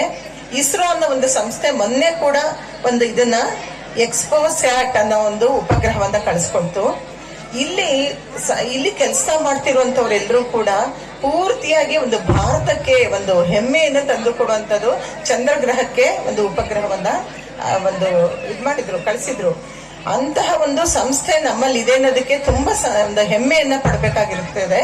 ಅಲ್ಲಿ ಹಲವಾರು ಒಂದು ಹೆಂಗಸರೆಲ್ಲರೂ ಕೂಡ ಅಲ್ಲಿ ಬಹಳಷ್ಟು ಹೆಣ್ಮಕ್ಳು ವಿಜ್ಞಾನಿಗಳಾಗಿ ಕೆಲಸ ಮಾಡ್ತಿದ್ದಾರೆ. ಅವ್ರನ್ನೆಲ್ಲರನ್ನು ನೋಡಿದಾಗ ಅವರು ಹುಟ್ಟಿರುವಂತಹ ಇದು ತುಂಬಾ ಲಕ್ಷಣವಾಗಿ ಸೀರೆಯನ್ನ ಉಟ್ಕೊಂಡು ಅವರು ತಮ್ಮ ಒಂದು ವೇಷಭೂಷಣಗಳನ್ನ ಯಾವತ್ತೂ ಕೂಡ ವಿಕೃತಗೊಳಿಸ್ಕೊಂಡಿಲ್ಲ. ಅಂತ ಒಂದು ಹೆಮ್ಮೆಯ ಒಂದು ನಾಡು ನಮ್ಮ ಭಾರತ. ಅಂದ್ರೆ ನಮ್ಮ ಭಾರತ ಏನ್ ಮಾಡ್ತಿದೆ ಅಂತಂದ್ರೆ ಇವಾಗ ಪಾಶ್ಚಾತ್ಯರನ್ನ ಅನುಸರಿಸೋದಕ್ಕೆ ಪ್ರಯತ್ನ ಪಡ್ತಾ ಇದೆ. ಅವರಂತೆ ಉಡುಗೆ ತೊಡುಗೆಗಳು, ಅವರಂತೆ ಇದೆಲ್ಲ ನಡೆಯೋದಕ್ಕೆ ನೋಡ್ತಾ ಇದೆ. ಆದ್ರೆ ಇಸ್ರೋದಲ್ಲಿ ಇರುವಂತಹ ಮಹಿಳೆಯರು ನಮಗೆ ನಿಜವಾಗ್ಲೂ ಹೆಮ್ಮೆ ತರುವಂತವ್ರು ಅಂತೇಳಿ ಹೇಳ್ತಾ ಇದೀವಿ. ಹಾಗೆ ನಿಮಗೆ ಗೊತ್ತೇ ಇದೆ, APJ ಅಬ್ದುಲ್ ಕಲಾಂ ಅವರು, ಇವರು 1931ರಲ್ಲಿ ಹುಟ್ಟಿದಂತವರು. ಹಾಗೆ ಇವರು 2002ರಲ್ಲಿ ಭಾರತದ ರಾಷ್ಟ್ರಪತಿಯಾಗಿ ಕೆಲಸವನ್ನು ಮಾಡಿದಂತವ್ರು. ಎಷ್ಟು ಸರಳ ವ್ಯಕ್ತಿತ್ವ ಅಂತಂದ್ರೆ ಇಂತಹ ಒಂದು ಕೆಲವೊಂದು ಮಹಾತ್ಮರ ಅವರ ಒಂದು ಮಾತುಗಳನ್ನು ಕೇಳಬೇಕು, ಅದನ್ನ ಅಳವಡಿಸ್ಕೊಂಡ್ರೆ ನಮ್ಮ ಜೀವನ ಸಾರ್ಥಕ ಆಗುತ್ತೆ ಅಂತೇಳಿ ಅನ್ಸುತ್ತೆ. ಯಾಕಂದ್ರೆ ವಿದ್ಯಾರ್ಥಿಗಳಿಗಾಗಿ ಅವರು ಹೇಗೆ ಅಂತಂದ್ರೆ ಪೂರ್ತಿಯಾಗಿ ತಮ್ಮ ಒಂದು ಇದನ್ನ ಹೇಳ್ತಾರೆ. ಅವ್ರು ಹೇಳ್ತಾರೆ ಒಂದ್ ಕಡೆ, ನೀವು ಕನಸು ಕಾಣಬೇಕು. ಯಾವ ತರ ಅಂತಂದ್ರೆ ಬರೀ ರಾತ್ರಿ ಹೊತ್ತು ಕಾಣೋದಲ್ವಂತೆ, ಏನನ್ನಾದ್ರೂ ಒಂದು ಛಲ ಸಾಧಿಸ್ಬೇಕು ಅಂತ ಇದ್ದಾಗ ಆ ಛಲ ಮುಗಿಯೋವರೆಗೂ ನೀವು ಕನಸು ಕಾಣ್ತಾ ಇರ್ಬೇಕು ಅಂತೇಳಿ ಹೇಳ್ತಾ ಇದ್ದಾರೆ. ಆಮೇಲೆ burn burn burn like a sun ಅಂತ ಹೇಳ್ತಾರೆ. ಅಂದ್ರೆ ನೀವು ಉರಿಬೇಕಂತ, ಹೇಗೆ ಅಂತಂದ್ರೆ ಸೂರ್ಯ ಉರಿಯೋ ರೀತಿಯಲ್ಲಿ ಉರಿತಾ ಇದ್ರೆ ನೀವು ಖಂಡಿತವಾಗಿ ಒಂದು ಇದನ್ನ ಗುರಿಯನ್ನ ತಲುಪ್ತೀರಾ ಅಂತ ಹೇಳಿ. ಇಂಥ ಒಂದು ಸಂದರ್ಭದಲ್ಲಿ ನಮಗೆ ಸ್ವಾಮಿ ವಿವೇಕಾನಂದರ ವೀರವಾಣಿಗಳು ನೆನಪಾಗುತ್ತೆ. ಅವರು ನಿಲ್ಲಬೇಡ್ರಿ, ಎಲ್ಲೂ ನಿಲ್ಬೇಡಿ, ಹೋಗಿ ನಿಮ್ಮ ಗುರಿ ತಲುಪಿ, ಗುರಿ ಮುಟ್ಟುವ ತನಕ ನಿಲ್ಲದಿರಿ ಅಂತೇಳಿ ಹೇಳುವಂತಹ ಒಂದು ಧೀರ ವಾಕ್ಯಗಳನ್ನ ಅವ್ರು ಹೇಳ್ತಾರೆ. ಅದೇ ರೀತಿಯಾಗಿ ನಾವು ಅಬ್ದುಲ್ ಕಲಾಂ ರವರ ಇನ್ನ ಒಂದೆರಡು ಮಾತುಗಳನ್ನ ಹೇಳೋದಕ್ಕೆ ಇಷ್ಟಪಡ್ತೀನಿ. ಒಂದು ಅತ್ಯುತ್ತಮ ಪುಸ್ತಕ ಅದು 100 ಸ್ನೇಹಿತರಿಗೆ ಸಮನಾದ್ರೆ ಒಬ್ಬ ಉತ್ತಮ ಸ್ನೇಹಿತನು ಗ್ರಂಥಾಲಯಕ್ಕೆ ಸಮ ಅಂತೇಳಿ ಹೇಳ್ತಾರೆ. ಅಂದ್ರೆ ಉತ್ತಮವಾದಂತಹ ಸ್ನೇಹಿತರನ್ನ ಪಡ್ಕೊಳ್ಬೇಕು. ನಮ್ಮ ಒಂದು ಜೀವನ, ನಮ್ಮ ಒಂದು ಭವಿಷ್ಯ ಉತ್ತಮವಾಗ್ಬೇಕು ಅಂತಂದ್ರೆ ಅಲ್ಲಿ ಉತ್ತಮ ಸ್ನೇಹಿತ ಬೇಕು ಅಂತೇಳಿ ಹೇಳ್ತಾರೆ. ನಮಗೆ ಕಪ್ಪು ಬಣ್ಣ ಅಂತಂದ್ರೆ ನಮ್ಮ ಒಂದು ಸಂಪ್ರದಾಯದಲ್ಲಿ ಒಂದು ಅಶುಭ ಸೂಚಕ ಅಂತೇಳಿ ಹೇಳ್ತೀವಿ. ಆದ್ರೆ ಕಪ್ಪು ಇದೆ ಬ್ಲಾಕ್ ಬೋರ್ಡ್ ಅಂತ ಹೇಳ್ತೀವಲ್ವಾ, ತರಗತಿಯಲ್ಲಿ ಇರುವಂತಹ ಬ್ಲಾಕ್ ಬೋರ್ಡ್ ಅದೇನ್ ಮಾಡುತ್ತೆ ಅಂತಂದ್ರೆ ವಿದ್ಯಾರ್ಥಿಗಳ ಜೀವನವನ್ನೇ ರೂಪಿಸುತ್ತೆ ಅಂತೇಳಿ ಅವರನ್ನ ಹೇಳ್ತಾರೆ ಅದನ್ನ. ಹಾಗೆ ಶಾಲಾ ತರಗತಿಗಳಲ್ಲಿ ಕೊನೆಯ ಬೆಂಚಿನಲ್ಲಿ ಇರುವಂತಹ ವಿದ್ಯಾರ್ಥಿಗಳೇ ರಾಷ್ಟ್ರದ ಅತ್ಯುತ್ತಮ ಬುದ್ಧಿವಂತರು ಅಂತೇಳಿ ಇವರು ಹೇಳ್ತಾ ಇದ್ದಾರೆ. ನಾವು ಲಾಸ್ಟ್ ಬೆಂಚ್ ಸ್ಟೂಡೆಂಟ್ಸ್ ಅಂತಂದ್ರೆ ಏನಂತೀವಿ, ಬಹಳ ದಡ್ರು, ಅವ್ರು ಯಾವ್ದಕ್ಕೂ ತರವಲ್ಲ ಅನ್ನೋ ರೀತಿಯಲ್ಲಿ ಇದೆ. ಆದ್ರೆ ಇಲ್ಲಿ ಹೇಳ್ತಾ ಇರೋದು ಅವರು ರಾಷ್ಟ್ರದ ಅತ್ಯುತ್ತಮ ಬುದ್ಧಿವಂತರು ಅಂತೇಳಿ ಇವರು ಹೇಳ್ತಾ ಇದ್ದಾರೆ. ಹಾಗೆ ಹಾರ್ಡ್ ವರ್ಕ್ ಎಂಬ ಚಕ್ರ ಆತ್ಮವಿಶ್ವಾಸ ಅನ್ನದ ಇಂಧನದ ಮೇಲೆ ಸಕ್ಸಸ್ ವಾಹನ ಚಲಿಸುತ್ತದೆ ಅನ್ನುವ ಇಂಧನದ ವಾಹನದ ಮೇಲೆ ಸಕ್ಸಸ್ ಅನ್ನುವ ವಾಹನ ಚಲಿಸುತ್ತೆ ಅಂತ ಹೇಳ್ತಾ ಇದ್ದಾರೆ. ಅಂದ್ರೆ ಆಮೇಲೆ ಇವರು ಹೇಳ್ತಾರೆ ಅಂತರ್ಜಾಲ, ಇವಾಗ ಇಂಟರ್ನೆಟ್ ಅನ್ನೋದನ್ನ ನಾವು ಬಳಸ್ತಾ ಇದೀವಿ. ಆ ಒಂದು ಇಂಟರ್ನೆಟ್ ಅನ್ನೋದು ಖಂಡಿತವಾಗಿ ನಮ್ಗೆ ಬೇಕು, ನಮ್ಮ ಒಂದು ಆತ್ಮವಿಶ್ವಾಸ ಮತ್ತೆ ನಮ್ಮ ಒಂದು ಸಾಧನೆಗಳಿಗೆ ಬೇಕು ಅಂತ ಹೇಳಿ. ಆದ್ರೆ ನಾವೀಗ ಏನ್ ಮಾಡ್ತಾ ಇದೀವಿ ಅಂತಂದ್ರೆ ಅದನ್ನ ತಪ್ಪಾಗಿ ಬಳಸ್ತಾ ಇದೀವಿ. ಆ ಒಂದು ಇಂಟರ್ನೆಟ್ ಅನ್ನ ನಾವು ಕೇವಲ ಮನೋರಂಜನೆಗೆ, ಆಟ ಆಡೋದಕ್ಕೋ ಬಳಸ್ತಾ ಇದೀವಿ. ಅದು ಬಿಟ್ಟು ಬಹಳಷ್ಟು ಒಂದು ಸಾಧನೆ ಮಾಡುವ ರೀತಿಯಲ್ಲಿ ಅದನ್ನ ಅಂತರ್ಜಾಲವನ್ನ ಬಳಸ್ಕೊಳ್ಬೇಕು ಅಂತೇಳಿ ಹೇಳ್ತಾ ಇದ್ದಾರೆ ಇಲ್ಲಿ. ಪೋಷಕರು ತ್ಯಾಗ ಮಾಡಿ ವಿದ್ಯಾರ್ಥಿಗಳ ಭವಿಷ್ಯ ಉಜ್ವಲವಾಗುತ್ತೆ ಅಂತ ಅವರು ಪೋಷಕರಿಗೆ ಕರೆಯನ್ನ ಕೊಡ್ತಾರೆ. ಹಾಗೆ ಅವರು ತಮ್ಮ ತಾಯಿಯ ಬಗ್ಗೆ ಬಹಳಷ್ಟು ಹೇಳ್ತಾರೆ. ಯಾಕೆಂದ್ರೆ ತಮಿಳುನಾಡಿನ ರಾಮೇಶ್ವರಂನಲ್ಲಿ ಜನಿಸಿದಂತವರಾಗಿರೋದ್ರಿಂದ ಅವರು ತಾಯಿಯ ಬಗ್ಗೆ ಹೇಳ್ತಾರೆ. ನೀವು ಯಾವತ್ತು ತಾಯಿಯನ್ನ ದೂರದಂತವ್ರು ಖಂಡಿತವಾಗಿಯೂ ನೀವು ಜೀವನದಲ್ಲಿ ಮೇಲ್ಮಟ್ಟದಕ್ಕೆ ಬರೋದಕ್ಕೆ ಸಾಧ್ಯ ಇಲ್ಲ. ತಾಯಿಯ ಪಾತ್ರ ದೊಡ್ಡದು ಅಂತ ಹೇಳ್ತಾರೆ. ಹಾಗೆ ನನಗೆ ಇನ್ನೊಬ್ರು ನೆಚ್ಚಿನ ಒಂದು ವ್ಯಕ್ತಿತ್ವ ಅಂತಂದ್ರೆ, ದಿಟ್ಟ ಮಹಿಳೆ ಅಂತಂದ್ರೆ ಸುಧಾಮೂರ್ತಿ ಅವರು. ಇನ್ಫೋಸಿಸ್ನ ಸುಧಾಮೂರ್ತಿ ಗೊತ್ತಾ ಇದೆ ನಿಮ್ಗೆ? ಅವ್ರು ಹೇಳ್ತಾರೆ, ಅವರು 3 ಲಕ್ಷ ಕೋಟಿಯ ಒಡತಿಯಾಗಿದ್ದಾರಂತೆ. ಆದ್ರೂ ಕೂಡ 1 ಗ್ರಾಮ್ ಬಂಗಾರ ತೊಟ್ಟಿಲ್ಲ, ಅವರ ಕೂದಲಿಗೆ ಕಪ್ಪು ಬಣ್ಣ ಹಚ್ಚಿಲ್ಲ. ಮತ್ತೆ ಬಹಳವಾದ ಸರಳವಾದಂತಹ ಜೀವನ. ಅವ್ರು ಹೇಳ್ತಾರೆ, ಸರಳವಾಗಿ ಬದುಕಬೇಕು ಅಂತಂದ್ರೆ ನೀವೇನು ಕಷ್ಟ ಪಡಬೇಕಾಗಿಲ್ಲ, ನೀವೇನೋ ಒಂದು ಇದನ್ನ ಆಡಂಬರ ತೋರಿಸ್ಬೇಕಾಗಿಲ್ಲ, ಅದು ತಾನಾಗಿಯೇ ಅದು ಹೊರಗೆ ಬರುತ್ತೆ ಅಂತೇಳಿ ಹೇಳ್ತಾ ಇದ್ದಾರೆ. ಅವ್ರು ಹೇಳ್ತಾರೆ, ಹಣ ಇಲ್ಲ ಅಂತಂದಾಗ ಮಕ್ಕಳನ್ನು ಸಾಕೋದು ಸುಲಭ ಅಂತೆ, ಹಣ ಇದ್ದಾಗ್ಲೇ ಕಷ್ಟ ಅಂತೆ. ಯಾಕೆಂತಂದ್ರೆ ಮಕ್ಕಳು ಬೇಗ ಅಡ್ಡದಾರಿ ಹಿಡಿತಾರೆ. ಅಧಿಕಾರ ಮತ್ತೆ ಹಣ ಯಾವ ತಂದೆಗೆ ಇರುತ್ತೋ ಬೇಗ ಅಡ್ಡದಾರಿ ಹಿಡಿತಾರೆ ಮಕ್ಕಳು ಅಂತೇಳಿ ಅವ್ರು ಹೇಳ್ತಾರೆ. ಹಾಗೇನೆ ಆಮೇಲೆ ತಡವಾಗಿ ಬಂದಂತಹ ಒಂದು ಯಶಸ್ಸು ನಾವು ಕಷ್ಟಪಟ್ಟು ಪಡಿತೀವಲ್ವಾ, ಆ ಯಶಸ್ಸು ನಿಜವಾದ ಯಶಸ್ಸು. ಅದು ಬಿಟ್ಟು ತಕ್ಷಣ ಬಂದ್ಬಿಟ್ರೆ ಏನಾಗುತ್ತೆ, ಅಹಂಕಾರ ಬಂದ್ಬಿಡುತ್ತೆ ಮನುಷ್ಯನಿಗೆ. ಅವನು ತಂದೆ ಸಮಾನರಿಲ್ಲ ಅಂತ ಹೇಳ್ಬಿಟ್ಟು ಸಮಾಜಕ್ಕೆ ಕೆಟ್ಟದನ್ನ ಬಯಸ್ತಾನೆ ಅಂತೇಳಿ ಹೇಳ್ತಾರೆ. ಆಮೇಲೆ ಇನ್ನೊಂದು ಮುಖ್ಯವಾಗಿ ಹೇಳ್ತಾರೆ, ಹೆತ್ತವರ ಮನಸ್ಸನ್ನು ನೋಯಿಸಿ ಗೆದ್ದವರು ಇತಿಹಾಸದಲ್ಲೇ ಇಲ್ವಂತೆ. ಯಾವತ್ತೂ ಅಷ್ಟೇ ತಂದೆ ತಾಯಿಗಳು ಪ್ರತ್ಯಕ್ಷ ದೈವ ಅಂತೇಳಿ ಅದನ್ನ ತಿಳ್ಕೊಳ್ಬೇಕಾಗತ್ತೆ. ತಾಯಿಯನ್ನು ಪೂಜಿಸಿ ಸೋತವರು ಚರಿತ್ರೆಯಲ್ಲೇ ಇಲ್ಲ. ಅಂದ್ರೆ ತಾಯಿಯ ಒಂದು ಮಹತ್ವವನ್ನು ಕುರಿತು ಹೇಳ್ತಾ ಇದ್ದಾರೆ ಅವರು. ಯಾಕಂದ್ರೆ ಮಕ್ಕಳಿಗೆ ಮನೆಯೇ ಮೊದಲ ಪಾಠಶಾಲೆ, ತಾಯಿಯೇ ಮೊದಲ ಗುರು ಅಂತೇಳಿ ನಾವು ಭಾವಿಸುವಂತವ್ರು. ಅದಕ್ಕೆ ಹೇಳ್ತಾರೆ, ತಾಯಿಯನ್ನು ಪೂಜಿಸಿ ಸೋತಂತವರು ಈ ಚರಿತ್ರೆಯಲ್ಲೇ ಇಲ್ಲ ಅಂತ ಹೇಳಿ ಅವರು ತಮ್ಮ ಒಂದು ಇದನ್ನು ಹೇಳ್ತಾರೆ. ಅವರು ಹೇಳೋದು, ಅಂದವಾಗಿ ಇರೋದಕ್ಕಿಂತ ಆನಂದವಾಗಿ ಇರುವುದೇ ಮುಖ್ಯ ಅಂತೇಳಿ. ಕೇವಲ ಅಂದವಾಗಿ ಕಂಡ್ರೆ ಮಾತ್ರ ಇದಲ್ಲ, ಆದ್ರೆ ಆನಂದವಾಗಿರ್ಬೇಕು. ಬರೀ ಅಂದ ಮಾಡ್ಕೊಂಡು ಇದೆಲ್ಲ ಮಾಡ್ಕೊಂಡು ಮನಸ್ಸಿನಲ್ಲಿ ನೆಮ್ಮದಿ ಇಲ್ದಿದ್ರೆ ಏನು ಪ್ರಯೋಜನ ಇಲ್ಲ ಅಂತೇಳಿ ಹೇಳ್ತಾರೆ. ಹೀಗೆ ಅವರು ಅಬ್ದುಲ್ ಕಲಾಂ ಮತ್ತೆ ಹಾಗೆ ಸುಧಾಮೂರ್ತಿ ಇಂಥವರ ಒಂದು ವಚನಗಳು, ಇಂಥವರ ಒಂದು ಮಾತುಗಳು ನನಗೆ ತುಂಬಾ ಸ್ಫೂರ್ತಿಯನ್ನು ಕೊಡುತ್ತೆ, ನನಗೆ ತುಂಬಾ ಇಷ್ಟವಾದಂಥದ್ದು. ಹಾಗೇನೆ ಒಂದು ನಾನು ಹೇಳಿ ಕೇಳಿ ಒಂದು ಕನ್ನಡ ಸಾಹಿತ್ಯದ ವಿದ್ಯಾರ್ಥಿ ಆಗಿರೋದ್ರಿಂದ ಮಂಕುತಿಮ್ಮನ ಕಗ್ಗ, DVG ಅವರ ಮಂಕುತಿಮ್ಮನ ಕಗ್ಗನು ಕೂಡ ತುಂಬಾ ಪ್ರೀತಿಸ್ತೀನಿ ನಾನು. ಅವರು ಹೇಳ್ತಾರೆ, ನಗುವು ಸಹಜದ ಧರ್ಮ, ನಗಿಸುವುದು ಪರಧರ್ಮ, ನಗುವ ನಗಿಸುವ ನಗಿಸಿ ನಗುತ್ತಾ ಬಾಳುವ ವರವಾಮಿಗೆ ಬೇಡಿಕೊಳ್ಳುವ ಮಂಕುತಿಮ್ಮ ಅಂತ ಹೇಳ್ತಾರೆ. ಅಂದ್ರೆ ಮಂಕುತಿಮ್ಮನ ಒಂದು ಹೆಸರಿನಲ್ಲಿ ಒಂದು ಯಾವ ರೀತಿಯಾಗಿರ್ಬೇಕು ಸಮಾಜದಲ್ಲಿ, ಸಮಾಜ ಮುಖಿಯಾಗಿ ಯಾವ ರೀತಿಯಾಗಿ ಬಾಳ್ಬೇಕು ಅನ್ನೋದನ್ನ ಅವ್ರು ಹೇಳ್ತಾರೆ. ಹುಲ್ಲಾಗು ಬೆಟ್ಟದಡಿ ಮನೆಗೆ ಮಲ್ಲಿಗೆಯಾಗು, ಕಲ್ಲಾಗು ಕಷ್ಟಗಳ ಮಳೆಯ ವಿಧಿಸುರಿಯೇ, ಬೆಲ್ಲ ಸಕ್ಕರೆಯಾಗು ದೀನ ದುರ್ಬಲರಿಂಗೆ, ಎಲ್ಲರೊಳಗೊಂದಾಗು ಮಂಕುತಿಮ್ಮ. ಅಂದ್ರೆ ನೀವು ಕಷ್ಟದಲ್ಲಿ ಇರುವಂತವರಿಗೆ ಬೆಲ್ಲ ಸಕ್ಕರೆಯಾಗಿ ಬಾಳಿ ಅಂತೇಳಿ ಅವರು ಒಂದು ಜನತೆಗೆ ಹೇಳುವಂತವ್ರು ಅವರು. ಆಮೇಲೆ ಸುಮ್ನೆ ಆರ್ಭಟ ಮಾಡ್ತಾರೆ, ಏನು ಕೆಲಸ ಮಾಡೋದಿಲ್ಲ ಅಂತಂದಾಗ ಹೇಳ್ತಾರೆ ಅವರು ಒಂದು ಅಂತಹ ವ್ಯಕ್ತಿಗಳ ಕುರಿತು, ಎದ್ದೆದ್ದು ಬೀಳುತ್ತಿಹೆ ಗುದ್ದಾಡಿ ಸೋಲುತ್ತಿಹೆ, ಗದ್ದಲವ ತುಂಬಿ ಪ್ರಸಿದ್ಧನಾಗುತ್ತಿಹೆ, ಉದ್ಧರಿಪಿ ಜಗವನೆನ್ನುವೆ ಸಖನೆ, ನಿನ್ನ ಉದ್ಧಾರವೆಷ್ಟಾಯ್ತೋ ಮಂಕುತಿಮ್ಮ. ಅಂದ್ರೆ ಏನೋ ನಾನು ಮಾಡ್ಬಿಡ್ತೀನಿ ಅಂತ ಹೇಳಿ, ಅಂತ ಹೇಳಿ ನಾವು ಒಂದು ಇದನ್ನ ಸಮಾಜದಲ್ಲಿ ಹೇಳ್ಕೊಂತೀವಲ್ವಾ, ಆದ್ರೆ ಅದು ಖಂಡಿತವಾಗಿಯೂ ಅಲ್ಲ. ನಿನ್ನ ಉದ್ಧಾರ ಎಷ್ಟಾಯ್ತು ನೋಡ್ಕೊ ಅಂತೇಳಿ ಅವರು ಹೇಳೋಂತ ಒಂದು ಇದಾಗಿದೆ. ಆಮೇಲೆ ಈಗ ಒಂದು ಧರ್ಮಗಳಿಗೆ ಒಂದು ಹೋರಾಟ ನಡೀತಾ ಇದೆ, ಅದಕ್ಕೋಸ್ಕರ ಇಲ್ಲಿ ಹೇಳ್ತಾರೆ. ಮತ್ತೆ ಈ ಕನಕದಾಸರ ಒಂದು ಕೀರ್ತನೆಯಿಂದ ನಾವು ನೋಡಿದಾಗ, ಕುಲವೆಂದು ಹೊಡೆದಾಡದಿರಿ, ನಿಮ್ಮ ಕುಲದ ನೆಲೆಯ ನೇನಾದರೂ ಬಲ್ಲಿರ ಅಂತೇಳಿ ಕನಕದಾಸರು ಹೇಳ್ತಾರೆ. ಹಾಗೇನೆ ಅದೇ ರೀತಿಯಾಗಿ ನಮ್ಗೆ ನಮ್ಮ ಕುವೆಂಪು ಅವರು ಅಷ್ಟೇ ಮನುಜಮತ ವಿಶ್ವಪಥ ಅಂತ ಹೇಳ್ದಂತವ್ರು. ಅವರು ಹೇಳೋದೇನು, 100 ಮತದ ಹೊಟ್ಟ ತೂರಿ ಎಲ್ಲ ತತ್ವದೆಲ್ಲೇ ಮೀರಿ, 100 ಮತದ ಹೊಟ್ಟ ತೂರಿ ಎಲ್ಲ ತತ್ವದೆಲ್ಲೇ ಮೀರಿ, ನಿರ್ದಿಗಂತವಾಗಿ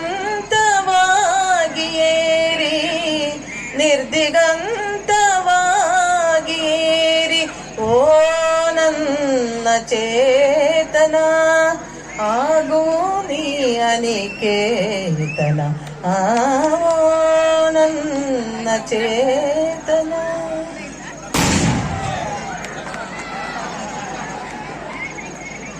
ಹಾಗೆ ನಮ್ಮಲ್ಲಿ ಒಂದು ಸೊನ್ನೆಯ ಆವಿಷ್ಕಾರ ಆಗಿದೆ. ನಮ್ಮ ಒಂದು ಭರತ ಭೂಮಿ ಇದೆಯಲ್ವಾ, ಅದು ಬೇಕಾದಷ್ಟು ಸಾಧನೆಗಳಿಗೆ ಇದು ಒಂದು ತವರೂರಾಗಿದೆ. ಆಲ್ಬರ್ಟ್ ಐನ್ಸ್ಟೈನ್ ಒಂದ್ ಕಡೆ ಹೇಳ್ತಾರೆ, ನಮಗೆ ಎಣಿಸುವುದನ್ನ ಕಲಿಸಿಕೊಟ್ಟ ಭಾರತಕ್ಕೆ ನಾವು ಸದಾ ಋಣಿಗಳಾಗಿದ್ದೇವೆ. ಇಲ್ಲದಿದ್ರೆ ಯಾವುದೇ ಉಪಯುಕ್ತ ವೈಜ್ಞಾನಿಕ ಸಂಶೋಧನೆಗಳನ್ನು ನಡೆಸೋದಕ್ಕೆ ಸಾಧ್ಯವಾಗ್ತಿರ್ಲಿಲ್ಲ ಅಂತೇಳಿ. ಯಾಕೆಂತಂದ್ರೆ ಹಲವಾರು ಆವಿಷ್ಕಾರಗಳು ನಮ್ಮಲ್ಲಿ ಆಗಿದೆ. ಇಂತಹ ಮಹತ್ವದ ಒಂದು ಭಾರತ ಭೂಮಿಯಲ್ಲಿ ಹುಟ್ಟಿದಂತಹ ನಾವೇ ಧನ್ಯರು. ಹಾಗೇನೆ ಈ ಒಂದು ವೈಶ್ಯ ಜನಾಂಗದಲ್ಲಿ ಹುಟ್ಟಿ, ಅದು ಹೇಳ್ತಾರೆ ಸ್ಥಿತಿರುಚ್ಚೈ ಪಯೋಧಾನಂ ಪಯೋಧೀನಾಂ ಅಧಸ್ಥಿತಿ ಅಂತೇಳಿ. ಅಂದ್ರೆ ಆ ಒಂದು ಮೋಡಕ್ಕೆ ಮೇಲಿನ ಸ್ಥಾನ ಇದೆಯಂತೆ. ಯಾಕೆಂತಂದ್ರೆ ಅದು ಮಳೆಯನ್ನ ಸುರಿಸುತ್ತೆ. ಪಯೋಧೀನ ಮದಸ್ಥಿತಿ ಅಂತಂದ್ರೆ ಆ ಒಂದು ಸಮುದ್ರ ಹಿಡಿದು ಹಿಡಿದು ಹಿಡಿದು ಅದರ ಒಂದು ಸ್ಥಾನ ಕೆಳಗ್ ಬರುತ್ತಂತೆ. ಹಾಗೆ ನಮ್ಮ ಒಂದು ವೈಶ್ಯ ಜನಾಂಗ ಇದು ಒಂದು ದಾನಕ್ಕೆ ಹೆಸರುವಾಸಿಯಾದಂತವ್ರು. ಈ ದಿನ ಒಂಥರ ರೋಮಾಂಚನ ಆಗ್ತಾ ಇತ್ತು. ಎಂತೆಂತಹ ಒಂದು ITI ಡಿಪ್ಲೊಮೋನೋ ಯಾವುದೋ ಒಂದು ವಿದ್ಯಾಸಂಸ್ಥೆಗಳಿಗೆ ಇಂತಹ ಉದಾರವಾದಂತಹ ದೇಣಿಗೆಯನ್ನ ಕಾಣಿಕೆಯನ್ನು ಕೊಡುವಂತಹ ಇದಾರೆ ಅಂತಂದ್ರೆ ನನಗೆ ನಿಜವಾಗ್ಲೂ ಕೂಡ ಒಂಥರ ಆಶ್ಚರ್ಯ ಆಯ್ತು, ಮೈ ರೋಮಾಂಚನ ಆಯ್ತು. ಅದರಲ್ಲೂ ಈ ಹುಳಿಯಾರಿನ ಕೆಲವರ ಬಗ್ಗೆ ಎಲ್ಲ ಹೇಳ್ತಾ ಇದ್ರು ಶ್ರೀಯುತ LR ಚಂದ್ರಶೇಖರ್ ಅವರು. ಎಂತೆಂತಹ ಮಹತ್ವದ ವ್ಯಕ್ತಿಗಳಿದ್ದಾರೆ, ಎಂತೆಂತ ಸಾಧನೆ ಮಾಡಿದವರಿದ್ದಾರೆ. ಇದು ನಿಜವಾಗ್ಲೂ ಹೇಳಿದ್ರೆ ಮೂರ್ತಿ ಚಿಕ್ಕದಾದರೂ ಕೀರ್ತಿ ದೊಡ್ಡದು ಅನ್ನೋ ರೀತಿಲಿ ಈ ಒಂದು ಊರು ಚಿಕ್ಕದಾದ್ರೂ ಕೂಡ, ಚಿಕ್ಕದಂತಂದ್ರೆ ನಾನು ಒಂದು ಇದರಲ್ಲಿ ಹೇಳ್ತಾ ಇಲ್ಲ, ಅಳತೆಯ ದೃಷ್ಟಿಯಲ್ಲಿ ಹೇಳ್ತಾ ಇಲ್ಲ. ಆದ್ರೆ ಈ ಒಂದು ತಾಲೂಕು ಆಗದೆ ಇರ್ಬೋದು, ಆದ್ರೂ ಜಿಲ್ಲೆಗೂ ಮೀರಿದಂತಹ ಒಂದು ಸಾಧನೆಯನ್ನ ಈ ಒಂದು ಹುಳಿಯಾರು ಮಾಡ್ತಾ ಇದೆ ಅಂತೇಳಿ ನಾನು ಖಂಡಿತವಾಗಿ ಹೇಳೋದಕ್ಕೆ ಇಷ್ಟಪಡ್ತಾ ಇದ್ದೀನಿ. ಈ ಒಂದು ಸದವಕಾಶವನ್ನು ಕಲ್ಪಿಸಿಕೊಟ್ಟಂತಹ ವಾಸವಿ ನಿಮ್ಮೆಲ್ಲರನ್ನ ಉದ್ದೇಶಿಸಿ 2 ನಿಮಿಷ ಮಾತಾಡ್ತಾರೆ. ತಕ್ಷಣದಿಂದ ನಿಮ್ಮ ಸಾಂಸ್ಕೃತಿಕ ಕಾರ್ಯಕ್ರಮ ಪ್ರಾರಂಭ ಆಗುತ್ತೆ. ನಿಮ್ಮ ಆಸೆ ಈಡೇರುತ್ತೆ. ನಮಗೆ ಕ್ಷಮಾ ಮನೋಭಾವದಿಂದ 2-3 ನಿಮಿಷ ಅವಕಾಶ ಕೊಡಿ ಅಂತೇಳಿ ಮನವಿ ಮಾಡ್ತಾರೆ.